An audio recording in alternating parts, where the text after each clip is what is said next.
bananas. I'm forever linked with bananas. You've probably seen the pictures. Me dancing at Paris's Folies Bergère in 1926.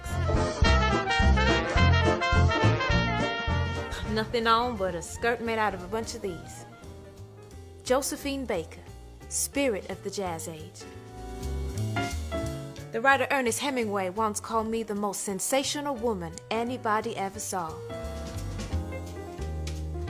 I was built to perform at La Danse Sauvage. I took a cheetah with a diamond collar on stage. Sometimes it would escape into the orchestra pit. You know, people didn't really talk about othering and exoticization back then. And I'm from St. Louis, Missouri. I'm about as exotic as apple pie. But I grew up poor in Missouri. My mother and I didn't get on so well, so dance, it was a way out. Exotic dance made me famous, and fame made me a hero.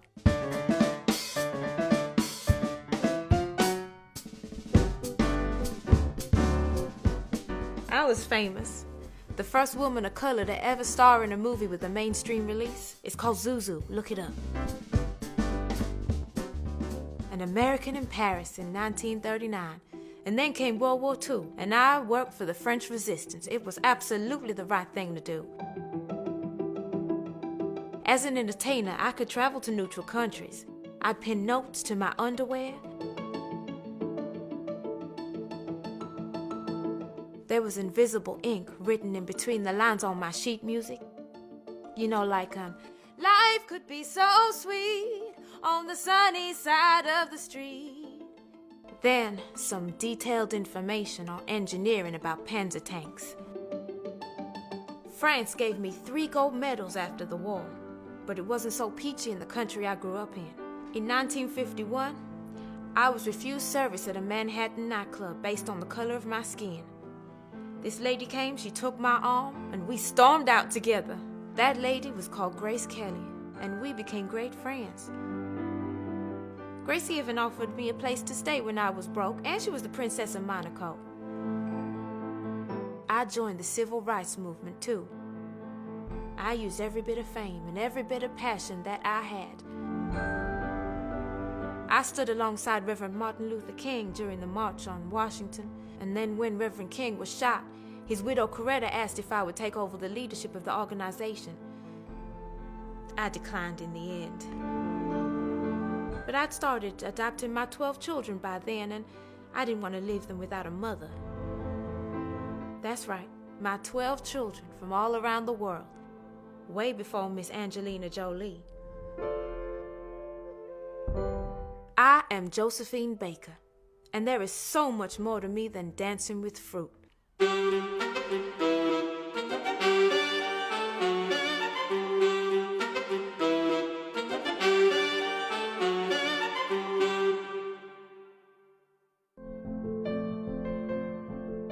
Do you know me? You probably should.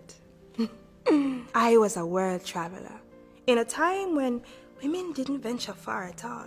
I was a nurse. I was a businesswoman. In 2004, I was named Greatest Black Britain. 8 years later, there was an outcry because the story of my life was going to be removed from the national curriculum. Diane Abbott got involved. Zadie Smith, too. Even Reverend Jesse Jackson from America wrote in to support me. I know some of you are thinking, 2012? Ooh, I was not in school then. I'm very old. I'll tell you something. You are not old. I was old. I was 75 when I died, which was no mean feat in the 1800s when everybody was surrounded by death and disease. But let me formally introduce myself. I am Mary Seacole. I was born in Kingston, Jamaica, to a Scottish soldier and a Jamaican healer. I started traveling when I was very young. By the time I was in my teens, I had been to London a few times. I was well known for always wearing several medals upon my person. I never said I'd been awarded them, but They look good anyway. Home in Jamaica, we ran a family hotel. But after it burnt to the ground, my husband, Edwin, died, soon followed by my mother. I didn't remarry. I chose to get to work. My hometown was plagued by a cholera epidemic, which I knew came in on a steamboat from New Orleans. People still talk about that today, to prove that I had knowledge of how contagious diseases spread. It was good knowledge to have. Later, when I went to visit my brother in Panama, there it was again. Cholera. I nursed as many as I could. The rich paid. The poor did not. It only seemed fair. I decided to go back to London to offer my services to the government who are currently fighting in the Crimean War. They rejected me. History fails to record why.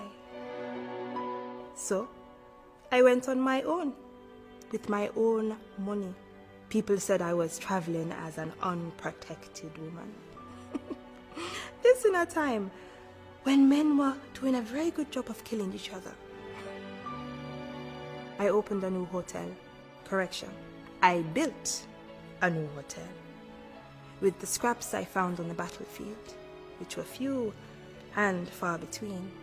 I sold food, wine, very good lemonade. And I treated as many as I could to ease the pain. And that is how I want to be remembered. Kind, giving, generous.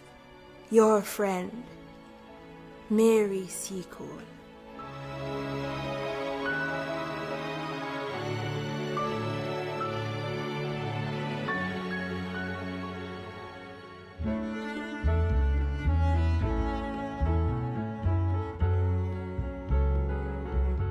Good afternoon. I am Roslyn Franklin. I am unused to television appearances and find talking about myself somewhat trying. Nonetheless, I believe I should share some details of my life with you. I was a scientist, an exemplary one. My work was instrumental in the discovery of the structure of deoxyribonucleic acid, DNA, the carrier of the genetic instructions for all life. You will know my contemporaries, Francis Crick, James Watson, and Maurice Wilkins. They won the Nobel Prize in 1962. Crick and Watson were researching at Cambridge University. Wilkins and myself at King's College London. I had a fractious relationship with Wilkins, and mostly because of that, left for Birkbeck University. I also left my DNA research behind, and it was shared with the Cambridge duo. They credited me in a footnote for my unpublished research. Some people say they were cavalier with their crediting. Other people use words like unfair and discriminatory. I also died in 1958 at the age of 37, and the Nobel Committee don't award posthumously. It is hard to be disliked. I have no gift for social interaction. Exploring the modern world, I discovered a YouTube video, made with less skill than this one, of James Watson stating that I couldn't deal with people. You might think he would have exhibited a little more grace by now. F*** you, James Watson! How's that for not dealing with people? I am enjoying some aspects of the modern world. Some more contemporary innovations that I feel I might also enjoy include women in STEM campaigns. They seem to like me. The Big Bang Theory, particularly the characters of Dr. Sheldon Cooper and Dr. Amy Farrah Fowler. I would like to eat a meal cooked by Heston Blumenthal, wear a dress designed by Ray Kawakubo, and have a conversation with Elon Musk. I would have understood Bitcoin. I would love to see France again. I would have liked to have won a Nobel Prize. It may surprise you, but not for the DNA work. At Birkbeck, I worked with Aaron Klug on the structure of viruses. He called me first rate. He was the main beneficiary of my will. And had I lived, I feel certain that we would have continued to work alongside each other. He won the Nobel Prize in 1982. I am Roslyn Franklin. Always assess the evidence before thinking you know. Goodbye.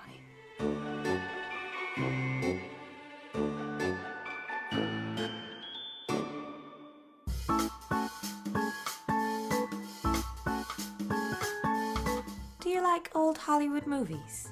Do you stream them using the Wi-Fi in your house? Oh my, you have so many reasons to know me. I should introduce myself. I am Hedy Lamarr.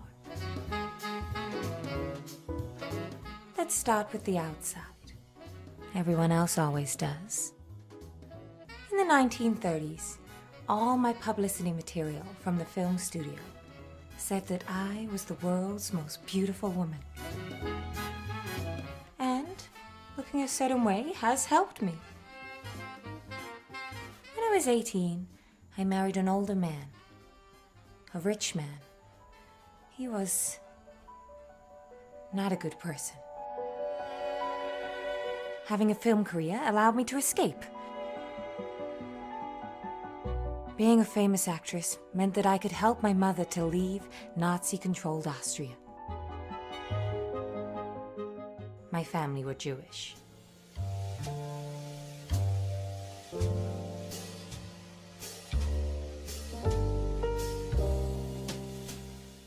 I was also the first woman to show an orgasm on screen. It was a film called Ecstasy. When the crucial moment came, we let the light above the bed do all the work. Electric. I had always used my spare time to work on my inventions. You want to use your brain when you're always playing the girlfriend. And I was worried about how the Second World War was going. The US Navy used radio frequencies to guide torpedoes, but they were easily intercepted or jammed. I developed a system where the radio signals hopped to different frequencies and could not be intercepted. The military were not receptive. They asked me to sell war bonds. I would flirt with a sailor.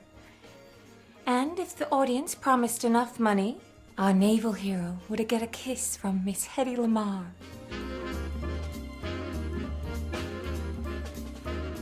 In 1962, they used my idea in the Cuban Missile Crisis. Satisfying. Oh, but why am I important to you? Well, my invention has been key in the development of GPS, Wi-Fi, and Bluetooth. Not bad for a glamour girl from the early 20th century.